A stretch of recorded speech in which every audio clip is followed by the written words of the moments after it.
할렐루야. 오늘도 기도하러 오신 성도님을 주님의 이름으로 환영하고 축복합니다.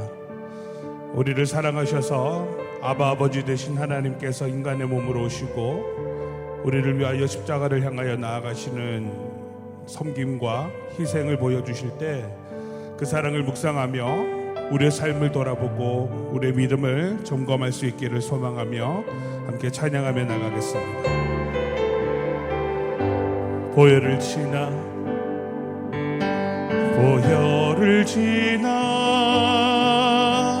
하나님 품으로 보혈을 지나 아버지 품으로 보혈을 지나 하나님 품으로 한 걸음씩 나가네. 우리 다시 고백합니다. 보혈을 지나 하나님 품으로 보혈을 지나 아버지 품으로 보혈을 지나 하나님 품으로 한 걸음씩 나가네. 존귀한 주 보혈이 내 영을 새롭게 하시네. 존귀한 주 보혈이 내 영을 새롭게 하네. 보혈을 지나 하나님 품으로 보혈을 지나 아버지 품으로 보혈을 지나 하나님 품으로 한 걸음씩 나가네. 보혈을 지나 하나님 품으로 보혈을 지나 아버지 품으로 보혈을 지나 하나님 품으로 한 걸음씩 나가네. 존귀한 주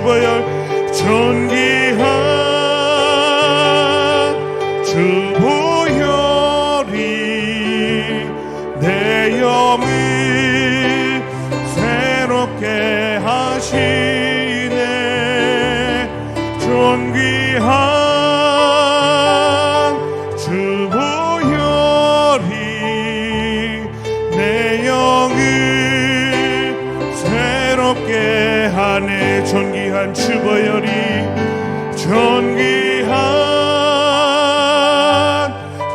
보혈이 내 영을 새롭게 하시네. 존귀한 주 보혈이 내 영을 새롭게 하네. 내가 주인 삼은 모든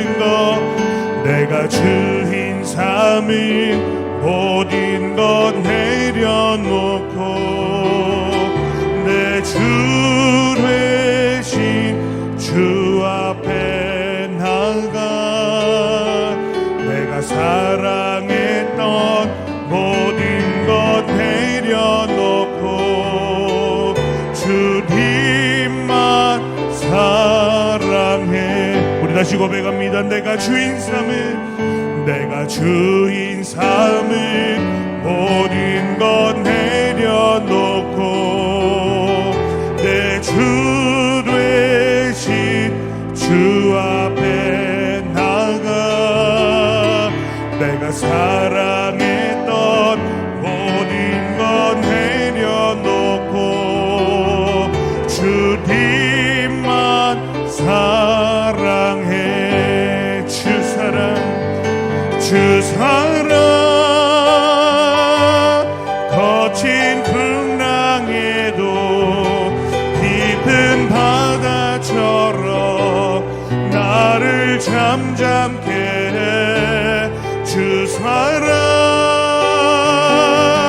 내 영혼의 반석 그 사랑 위에 서리. 내가 주인 삼은 모든 것 내가 주인 삼은 모든 건 내려놓고 내 주 되신 주 앞에 나가. 내가 사랑했던 모든 건 내려놓고 주님만 사랑해. 내가 주인 삼은 모든 것 내가 주인 삼은 모든 것 내려놓고 내 주 되신 주 앞에 나가. 내가 사랑했던 모든 것 내려놓고 주님만 사랑해. 주 사랑 거친 풍랑에도 깊은 바다처럼 나를 잠잠케 해. 주 사랑 내 영혼의 반석 그 사랑 위에서 이 주 사랑 거친 풍랑에도 깊은 바다처럼 나를 잠잠케 해. 주 사랑 내 영혼의 반석 사랑 위에 서리. 내가 주인 삼을 모든 건 내려놓고 내 주 되신 주 앞에 나가. 내가 사랑했던 모든 것 내려놓고 주님만 사랑해. 이 시간 우리 한번 같이 기도하실 때에 하나님 그렇습니다. 하나님의 십자가의 사랑과 그 보혈의 능력을 의지할 때에 내가 주인 삼은 모든 것을 내려놓기를 원합니다. 내가 가지고 있던 나의 욕심들을 내려놓기를 원합니다. 이 밤에 나를 위하여 희생하시고 섬기셨던 그 예수 그리스도를 묵상할 때에 하나님 나의 간구함, 나의 욕심과 나의 교만함을 내려놓고 나의 죄된 모습을 내려놓고 거친 풍랑 중에서도 깊은 바다 가운데서도 내 영혼을 세우시고 나를 사랑하시는 하나님의 사랑을 경험하는 시간 되게 하여 주시라고 함께 기도하십시다. 말씀을 선포하시는 목사님을 위하여 우리가 기도하는 이 고난주간의 시간을 위하여 주여 한번 부르고 기도하며 나가십시다. 주여 할렐루야. 하나님을 찬양합니다. 우리를 위하여 십자가를 거듭나게 주신 예수 그리스도의 사랑을 하나님 묵상합니다.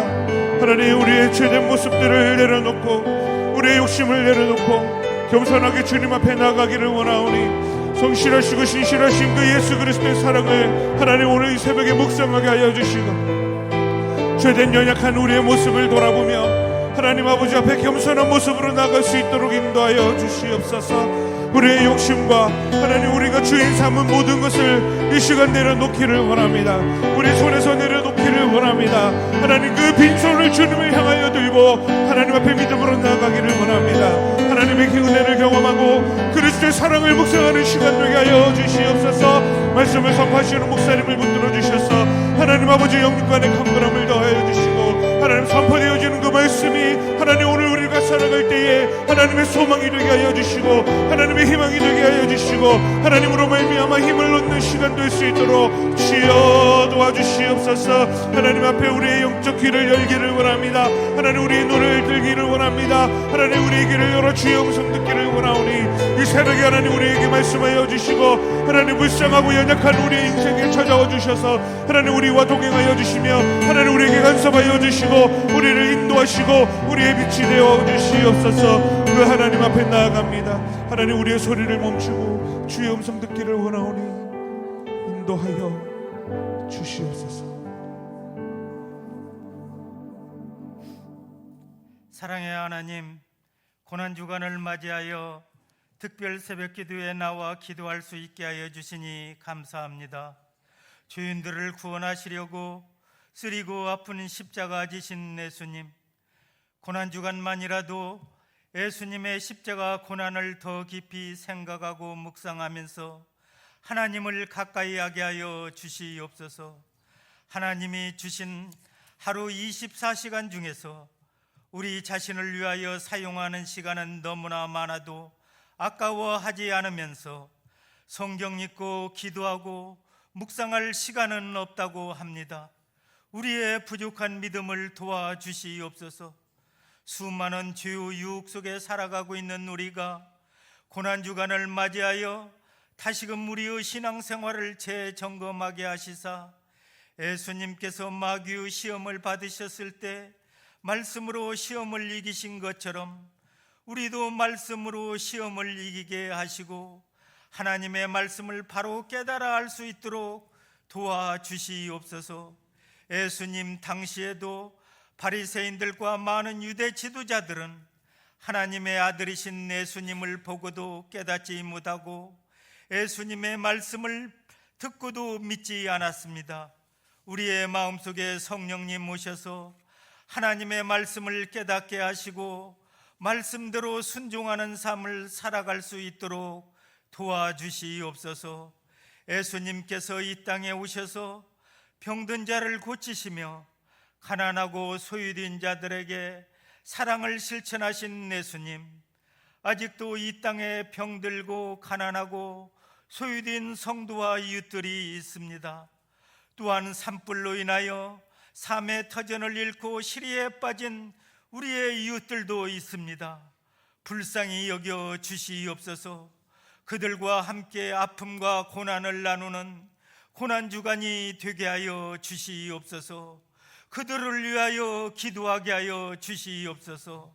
우리의 삶이 어렵고 힘이 들어도 십자가에 못 박히신 예수님의 고난을 생각하면서 예수님이 걸어가신 십자가의 길을 찬송하며 따라가는 성도들이 되게 하여 주시옵소서. 하나님의 말씀을 전하는 목사님에게 성령님 함께하여 주시옵소서. 우리를 주에서 구속하여 주신 예수님의 이름으로 기도하옵나이다. 아멘.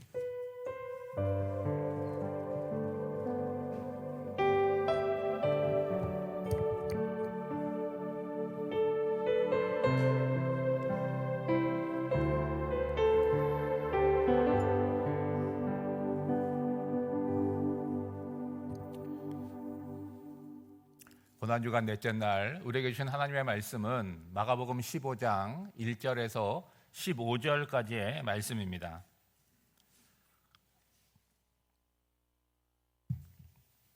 하나님의 말씀을 봉독하겠습니다.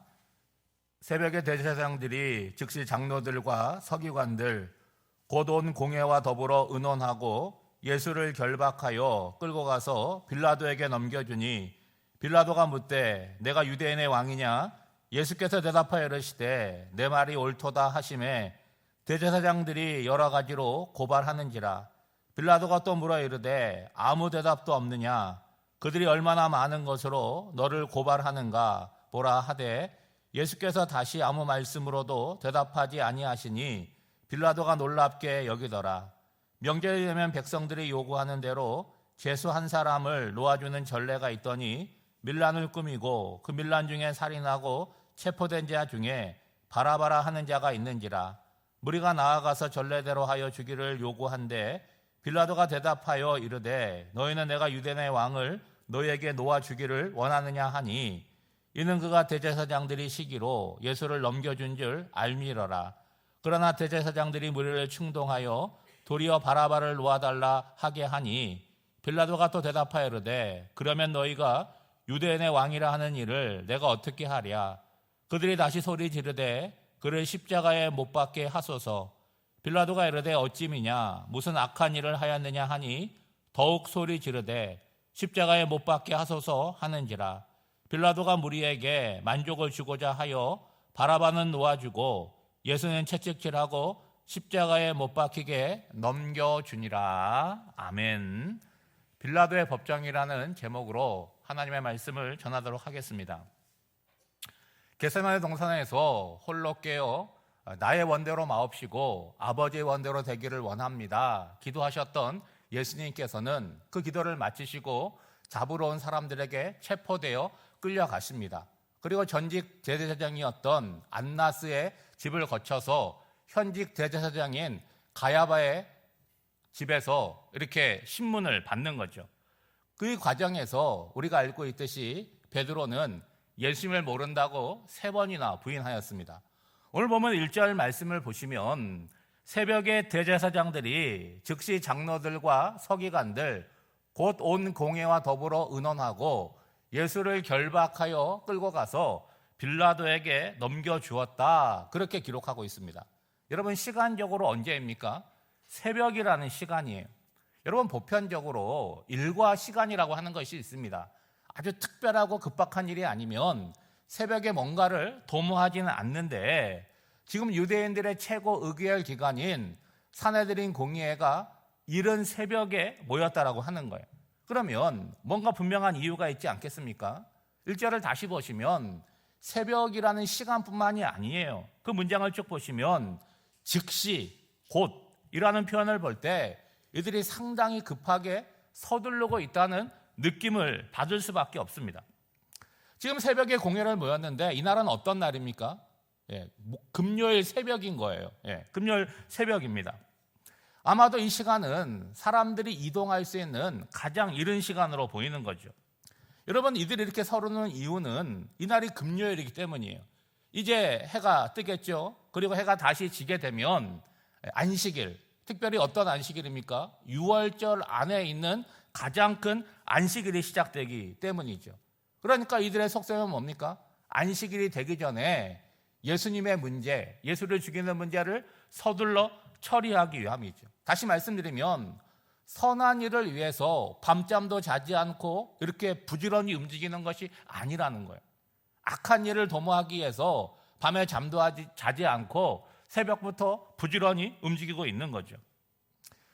마태복음을 보면 이날의 재판에 대해서 좀 자세하게 기록해 놓았습니다. 여러분 예수님의 이 재판은 이미 결론을 다 짜놓은 재판 아니겠습니까? 이렇게 기록하고 있어요. 마태복음 26장 59절에서 60절 말씀인데 대제사장들과 온 공회가 예수를 죽이려고 그를 칠 거짓 증거를 찾음에 거짓 증인이 많이 왔으나 얻지 못하더니 후에 2사람이 왔다라고 하고 있어요. 그러니까 예수님에 관해서 어떻게 죽일 것인지를 결론을 정해준 거잖아요. 그리고 그 과정을 만들어 가는 것입니다. 거짓 증인들이 많이 왔어요. 이 거짓 증인들은 어떤 사람이겠습니까? 돈으로 매수된 사람들이겠죠. 그들이 와가지고 여러 가지로 거짓 증거들을 얘기하는데 문제는 뭐냐? 일치되는 내용이 없다는 거예요. 각각 다 달랐다는 거예요. 이게 무슨 얘기냐면 여러분 유대 율법에 의하면 누군가를 고발하려고 할 때는 증인이 한 사람이면 안 되는 거예요. 최소한 2사람의 증인이 동일해야지만 그거를 증거로 채택이 되는 거죠. 그게 안 되었다는 거예요. 그러다가 나중에 온 2사람이 증언하는 말을 증거로 삼게 되는데 그들이 증언하는 바가 뭐냐? 틀림없이 예수님께서 하신 말씀이었다는 거예요. 그 말씀은 무엇이냐? 예수님께서 이 경건함을 잃어버린 성전을 헐어버리라고 말씀하셨잖아요. 그러면 내가 3일 만에 다시 세울 것이라고 말씀하신 바로 그 증언을 했다는 거예요. 이들에게 있어서 이 말의 의미를 모르잖아요. 그 말의 의미는 뭡니까? 예수님께서 십자가에 죽으시고 3일 만에 부활하신다는 의미로 말씀하신 것인데 이들은 성전을 모독했다라고 제목을 잡는 거죠. 그리고 자신을 하나님의 아들이라고 인정했다고 해서 신성 모독으로 사형을 선고합니다. 근데 문제는 뭐냐? 지금 로마의 지배를 받고 있으니까 유대인이라고 할지라도 사형을 집행하려고 하면 자신들의 율법으로는 할 수 없는 거예요. 로마의 허락이 있어야 되는 거죠. 그래서 오늘 1절 말씀에 보면 예수를 빌라도 법정에 넘겨주는 것입니다. 요한복음 18장 28절에 보면 이렇게 기록하고 있어요. 그들이 예수를 가야바에게서 관정으로 끌고 가니 새벽이라. 그들은 더럽힘을 받지 아니하고 유월절 잔치를 먹고자 하여 관정에 들어가지 아니하더라. 여기서 관정이라고 하는 것은 빌라도가 집무하는 그런 곳을 얘기하는 거죠. 여러분, 종교 지도자에게 있어서 예수를 죽이려고 하는 것 이미 확정된 그런 문제라고 하는 거예요.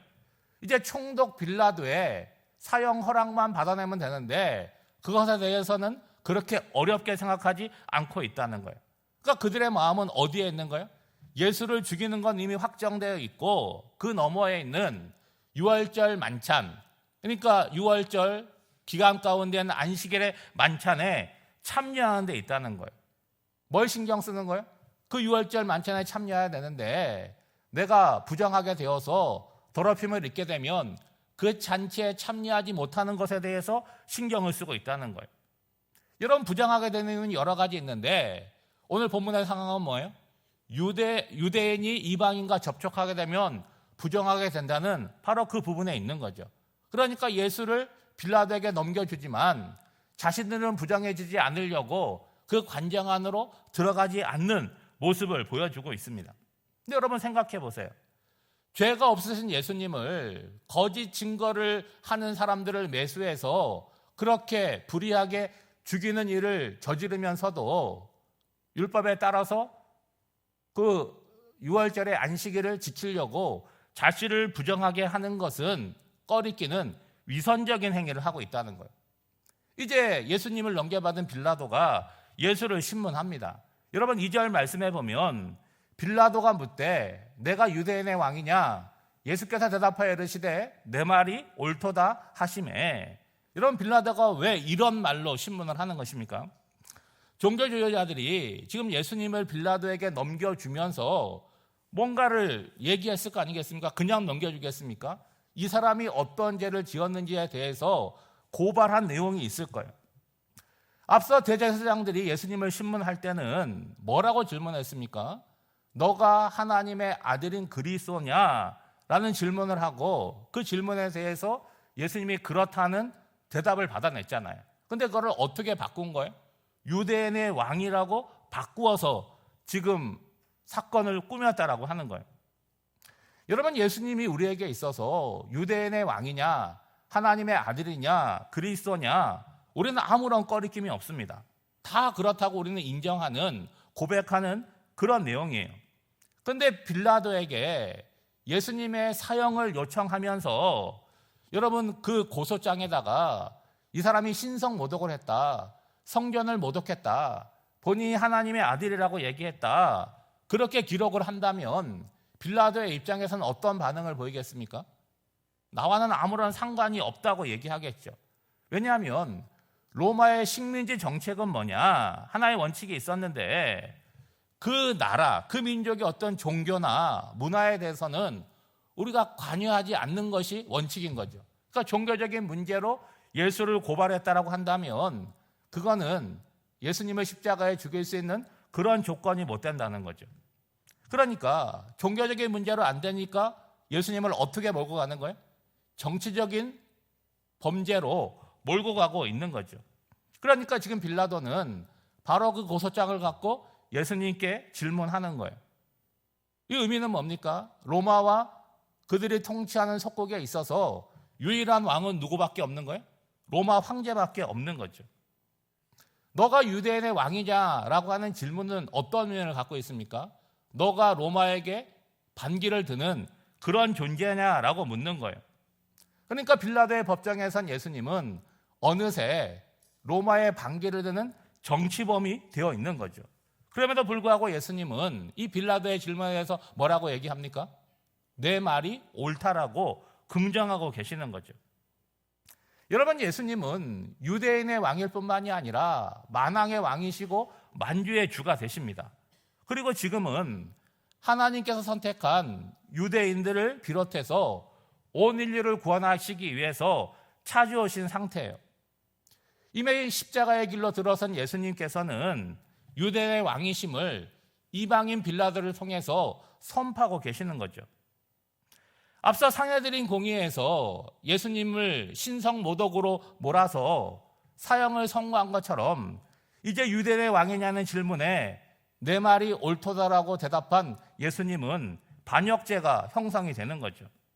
그런데 여러분 3절 말씀을 보시면 이미 예수님의 재판이 진행되는데 대제사장들이 여러 가지 말로 예수를 고발했다는 거예요. 여러분, 예수님께서 유대인의 왕임을 이미 인정했습니다. 그런데 대제사장들은 어떤 마음이 있는 거예요? 불안한 마음이 있는 거죠. 못 죽이면 어떻게 하나 계속해서 고발을 쏟아냈다는 거예요. 어떤 고발을 했을까? 여러분, 누가복음 23장 2절에 보면 이런 고발도 있었습니다. 고발하여 이르되 우리가 이 사람을 보매 우리 백성을 미혹하고 가이사에게 세금 바치는 것을 금하며 자칭 왕 그리스도라 하더이다. 여러분, 유대에 파송된 로마의 총독에 있어서 가장 중요한 건 뭐겠습니까? 여러 가지를 얘기할 수 있겠지만 식민지 백성들에게 세금을 잘 거두어는 거죠. 바로 대제사장들은 그 부분을 지금 자극하고 있는 거예요. 이 사람이 황제에게 세금을 바치지 말라고 했다고 고발하는 거죠. 여러분, 유대인의 왕이라고 하는 것은 어떻게 보면 되게 이렇게 허무맹랑한 얘기가 될 수 있는데 세금을 바치지 말라고 이 사람이 주장했다라고 하는 것은 아주 분명한 죄가 형성이 되고 있다는 거예요. 여러분, 예수님을 죽이기 위하여 빌라도, 그러니까 세상 권력에 고소하고 있는 종교 지도자들은 어떤 사람입니까? 하나님을 사랑하는 사람이고 하나님을 섬기는 사람들이에요. 그들은 힘을 갖고 있고 권세를 갖고 있습니다. 그 힘과 권세는 누구에게서 주어진 거예요? 하나님께서 그들에게 주신 거예요. 그런데 그들은 어떻게 사용하고 있습니까? 하나님의 뜻을 이루기 위해서 사용하는 것이 아니라 불의를 위해서 권력을 남용하고 있다는 거예요. 왜 그렇습니까?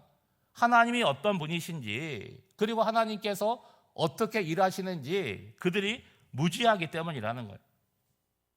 지금 자신들이 거짓 증인과 또 증거를 내세워서 반드시 죽이려고 하는 예수님이 바로 자기들을 구원하러 오신 하나님의 아들이심을 모르는 거죠.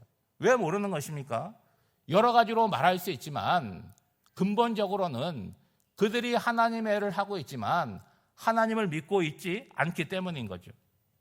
여러분, 예수님은 앞서서 이런 종교 지도자들에 대해서 화 있을 것이라고 말씀하시면서 그 이유를 너희는 외식하는 자들이다 라고 말씀하셨어요. 여러분, 이들의 위선은요, 예수님을 죽이기 위해서 세상 권력자를 찾아가는 불의를 저지르면서도 한편 또 뭐하고 있는 거예요? 하나님께서 명하신 유월절을 지키기 위해서 자신들이 부정을 타는 것에 대해서는 상당히 꺼리고 있다는 거예요. 여러분, 이러한 모습은 믿음을 잃어버린 종교인의 모습이라고 할 수 있겠죠. 여러분, 어느 날 갑자기 이런 모습이 되었겠습니까? 그것은 하나님을 잊어버린 시간들이 점점 길어짐으로 말미암아 그렇게 되는 거죠. 오늘 신앙생활하는 우리들도 마찬가지라는 거예요. 교회에 다니는 것이 신앙생활이 아닙니다. 이것이 잘못하면 종교생활이 될 수 있고 친교생활이 될 수 있어요. 그러니까 우리가 교회를 다니는 것이지만 중요한 건 뭐냐? 예수를 믿는 것이 신앙생활인 거죠. 여러분, 이방인 권력자에게 예수를 고발하는 종교 지도자들은 성견을 중심으로 살아가는 사람들입니다. 그리고 사람들에게 신앙의 모범이 되는 사람들로 알려져 있습니다. 그런데 지금 뭐 하고 있어요? 자신들의 욕망, 자신들의 이익을 이루기 위해서 불의를 저지르는데 한치의 두려움도 없다는 거예요. 그러니까 보이지 않는 하나님의 눈치를 보는 것이 아니라 눈에 보이는 사람들의 눈치를 보고 있는 거죠. 그리고 엄밀하게 말하면 눈치를 보는 것 같지만 자기들의 뜻을 이루기 위해서 백성들을 동요하고 움직이고 있는 거죠. 그러니까 이들이 뭔가를 생각하고 행동함에 있어서 하나님을 두려워하고 의식하는 바가 전혀 없다는 거예요. 그러면 여러분, 이들이 대제사장으로 종교제도로 불리는 거에 어떤 의미가 있겠습니까? 아무런 의미가 없고 헛개비에 불과한 신앙이라고 하는 거예요. 이런 말씀에 대해서 우리는 두려움을 갖고 경계심을 가져야 되는 거예요. 지금 예수님께서 재판을 받는 곳은 빌라도의 법정입니다. 여러분, 빌라도가 누구입니까? 이방인이잖아요. 유대를 아끼고 살아가는 사람이 아니라는 거예요. 자신이 정해놓은 가이드라인이 있는 거예요. 거기까지는 참아주고 인내해 줍니다. 그런데 그 선을 넘어오는 순간 빌라도는 생명을 귀하게 여기지 않아요. 유대 사람들을 귀하게 여기지 않습니다. 그들을 얼마든지 죽일 수 있는 사람이죠. 그렇다면 유대인 지도자의 입장에서는 뭘 걱정해야 되겠습니까? 빌라도가 불의한 재판을 저지르지 않고 유대인들을 해하지 못하도록 거기에 관심을 갖고 거기에 신경을 써야 되고 거기에 자신들의 권한을 사용해야 되지 않겠습니까? 그런데 어떻게 하고 있어요? 오히려 빌라도라고 하는 세상 권력, 불의한 권력을 찾아가서 스스로 불의한 재판을 요구하고 있는 모습이라고 하는 거예요. 왜 그러는 거예요? 자신들이 예수를 죽이고 싶어 하는데 그 뜻만 이룰 수 있다면 어느 누구와도 타협할 수 있고 손을 잡을 수 있다는 그런 의미가 아니겠습니까? 그렇다면 여러분, 누가 개입하셔야 되는 거예요? 하나님께서 인간의 불의에 개입하셔야 되는 거 아니겠습니까? 여러분, 예수님을 십자가에 못 박아 죽이는 이 불의한 재판은 인류사에 이 하나의 사건만 있는 것이 아니잖아요. 어느 시대나 이런 사건은 계속 반복이 되는데 하나님은 거기에 눈을 감고 계시는 것처럼 그렇게 생각이 됩니다. 그렇지만 여러분, 인류의 역사를 가만히 보면 하나님의 개입하심은, 하나님의 역사는 당장 우리 눈앞에 보이지는 않지만 오랜 역사를 볼 때 그런 악과 불의까지도 사용하셔서 하나님의 선을 이루는 역사임을 우리가 알고 있죠. 여러분, 인간적으로 생각해 보시면 예수님의 인생, 예수님의 삶은 얼마나 안타깝습니까? 예수님이 병자들을 고치고 천국 복음을 말씀하실 때는 따라다니는 무리들이 많이 있었습니다. 이제 고난을 받고 십자가를 향해서 걸어갈 때는 따르는 이가 하나도 없다는 거예요. 오히려 자신들의 기대와 욕망을 이루어주지 못함을 알고 호산나 찬송하려다 환호했던 바로 그 사람들이 예수를 십자가에 못 박으라고 소리를 높이는 거예요. 여러분, 남들이 아니잖아요. 예수님과 같은 유대 민족입니다. 누가 예수님을 팔았습니까? 남이 아니에요. 예수님을 3년간 따라다녔던 바로 그 제자였어요. 누가 보아도 불의한 빌라도의 법정에서 예수님은 자기 변론을 전혀 하지 않고 오히려 침묵하십니다. 이방인 재판관인 빌라도가 그런 예수님을 보고 놀라서 걱정할 지경이죠. 왜냐하면 빌라도의 법정에 서는 사람들은 잡범들이 아니잖아요. 최소한 빌라도의 법정에 서는 사람들은 사형을 받을 만한 큰 중죄인 그런 사람들입니다. 그러니까 이대로 재판이 진행되고 예수님이 억울함과 불의함을 변론하지 않는다라고 한다면 어떻게 되겠습니까? 사형의 판결을 받겠죠. 그것을 알면서도 예수님은 침묵하고 계시는 거죠. 그러니까 빌라도가 그동안의 재판의 경험을 볼 때 예수님과 같은 사람을 만나본 적이 없는 거죠. 대부분의 사람들은 어떻게 합니까? 어떻게 해서든지 살려고 애를 쓰는 거예요. 자신이 한 것도 안 했다고 부정할 텐데 예수님은 자기에 대해서 전혀 변론하지 않고 있으니까 빌라도는 예수를 이해할 수 없는 거죠. 여러분, 예수님의 순종과 침묵은 이미 오래전 이사야 선지자를 통해서 예언된 바가 있습니다. 이사야 53장 7절 말씀을 보면 그가 곤욕을 당하여 괴로울 때에도 그의 입을 열지 아니하였으며 마치 도소장으로 끌려가는 어린 양과 털 깎는 자 앞에서 잠잠한 양같이 그의 입을 열지 아니하였도다. 여러분, 예수님은 십자가를 향해서 가는데 당신을 위해서 이미 오래전 예언된 바를 하나씩 성취하시면서 좁은 길로 들어가시고 십자가로 점점 가까이 가고 계십니다. 사랑하는 여러분, 만약에 이스라엘 백성들에게 승리와 영광을 주는 메시아라고 한다면 그들이 예수님을 십자가에 못 박아라고 소리쳤겠습니까? 오늘도 마찬가지라는 거예요. 신앙생활을 하지만 이 사순절의 기간을 보내고 고난주간을 보내면서 예수님의 십자가의 죽음의 의미, 그리고 그걸로 말미암아 오늘 나에게 어떤 일이 있었는지를 잘 모른다라고 한다면 우리의 신앙의 핵심은 빠져 있는 거죠. 그렇기 때문에 여러분, 사순절의 기간을 보내면서도, 고난주간을 보내면서도 우리의 마음은 어때요? 무덤덤한 거 아니겠습니까? 이제 며칠 후면 부활절을 맞이하는데 감격이 없다라고 하는 것은 큰 문제라고 할 수 있겠죠. 이 새벽 특별히 고난주간을 보내면서 우리를 향한 하나님의 사랑과 은혜가 우리 마음 깊은 곳에서 다시 회복될 수 있기를 주님의 이름으로 축복합니다. 은혜는 다른 것이 아니라는 거예요. 우리는 잊고 살지만 하나님께서 한순간도 우리를 잊지 않고 붙들고 계시라는 거예요. 여러분, 우리는 그 손을 놓고 왔다 갔다 하는 것 같지만 하나님께서 우리를 놓지 않으면 언제나 하나님과 우리는 하나로 묶여 있는 거죠. 우리가 할 일은 뭡니까? 특별한 것이 아니에요. 일상을 살아가면서 하나님이 나를 붙들고 계시다라고 하는 것을 의식하며 그 앞에서 살아나가는 그 마음이면 되는 것이죠. 우리가 살아가는 세상은요, 마치 빌라도의 법정과 같습니다. 얼마나 시끄럽습니까? 소란합니까? 저마다 다 자기만 억울하다고 그렇게 주장을 하지 않습니까? 그런 세상에서 여러분, 거짓이 아니라 참과 진리를 붙들고 불의가 아닌 정의의 자리에 서서 목소리를 내며 당당한 그리스도인으로 살아가는 저와 여러분이 되시기를 주님의 이름으로 축복합니다. 기도하겠습니다. 하나님 아버지, 우리의 눈이 열려져 진리 대신 하나님을 보기 원합니다. 종교 지도자들과 빌라도는 세상의 힘과 권력을 가지고 있지만 그것으로 선을 이루기보다는 불의한 죽음을 만들어냅니다. 그러나 하나님께서 그 죽음을 통하여 우리를 구원하시고 부활과 생명의 자리로 이끌어 가십니다. 빌라도의 법정과 같은 세상을 살아갈 때에 불의한 자리에 머물지 않게 하시고 하나님의 정의와 공의를 외치며 살아가게 하옵소서.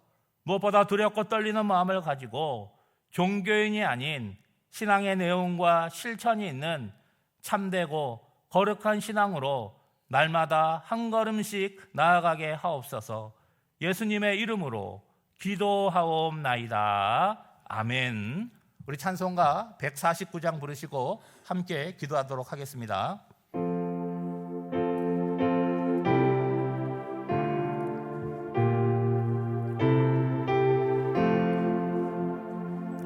주 달려 죽은 십자가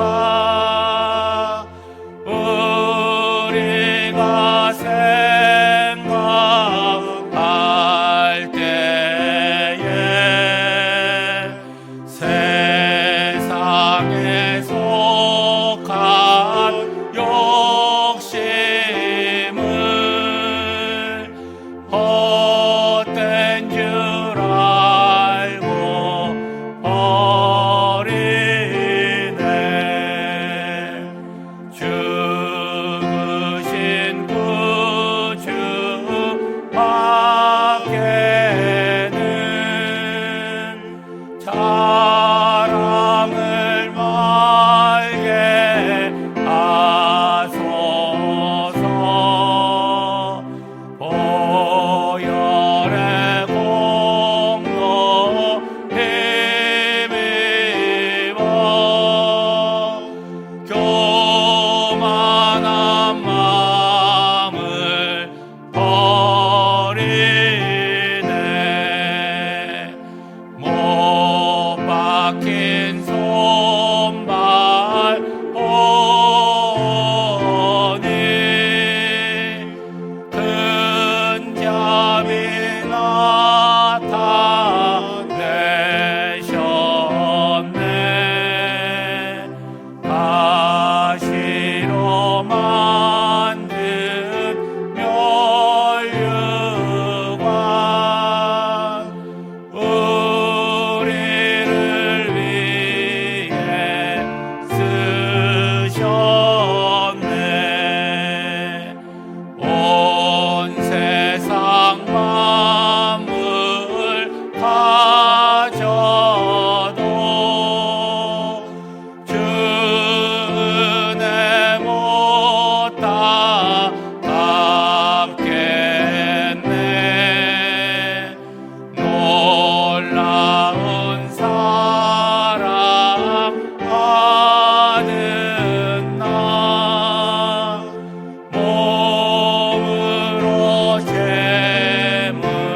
기도할 제목입니다. 하나님을 날마다 알아가게 하시고 선한 일에 깨어있고 부지런하게 해달라고 기도하시고 우리의 신앙생활이 그저 교회만 출입하는 종교 생활이 아니라 하나님의 말씀이 내 안에 들어와 신앙의 실천이 있는 참된 신앙인으로 살게 해달라고 기도하시고 선과 악, 정의와 불의를 분별함으로 바른 자리에 서서 바른 소리를 내는 신앙인이 되게 해달라고, 또 우리 교회에 5개의 공동체가 있습니다. 교회 학교와 청년부와 3040과 5060과 갈렙부의 공동체를 위하여 우리 주여 한번 부르시고 통성으로 기도하겠습니다.